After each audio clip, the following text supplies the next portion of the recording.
Good morning mga inday! Isang nakakainip na naman na umaga sa ating mga inay na lagi naiiwan sa bahay. Nakapaghugas na rin nga pala ako ng mga pinggan at nakapaglinis na rin ng CR.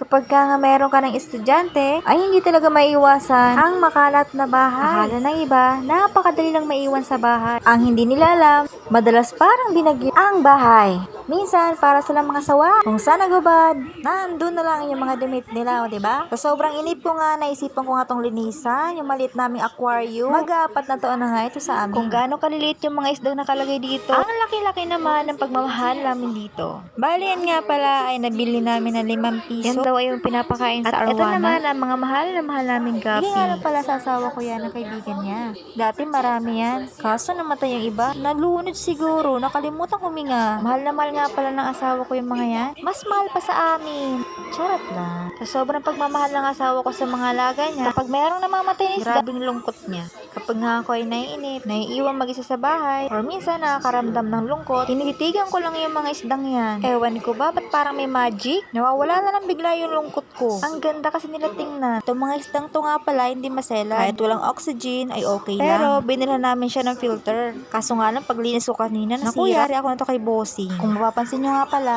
meron nga palang isang nakahalong isdang kanal dyan. Inilagay ko, akala ko kakainin nila, hindi pala. Bigla ko nga pala natanaw dyan yung langit. Napakaganda, napakaaliwalas. Ay nako, sayang na naman to para ako ay maglaba. Ang sarap ng hangin. Pagka ganito nga ang panahon, ang sarap maglaba ng kumo. Nagipa na nga muna ako ng tubig dyan. Dahil maglalaba ako mamaya. Naisipan ko nga munang lumabas at bumili ng ulam. Ewan ko ba, bakit pagdating sa ulam? Hirap na hirap ako mag-isip ko ano na naman yung uulamin. Yung pakaramdam ko na naulam na namin lahat. Ako lang yata yung ganun. Buti na lang at may tindang isda ngayon dito si kuya. Sa sobrang mahal nga ng mga bilihin ngayon, kailangan budgetado tayo. Kailangan magaling ka mag-budget. Lalo na kung may estudyante ka pa. Ang mahal nga pala ngayon ng isda. Naisipan ko nga bumili ng dalagang bukid. Masarap din tong sabawan, lalo na kung fresh. Lagyan mo lang ng talbos ng kamote o di kaya malunggay. Ayan na nga pala yung nabili kong 100 pesos na dalagang bukid.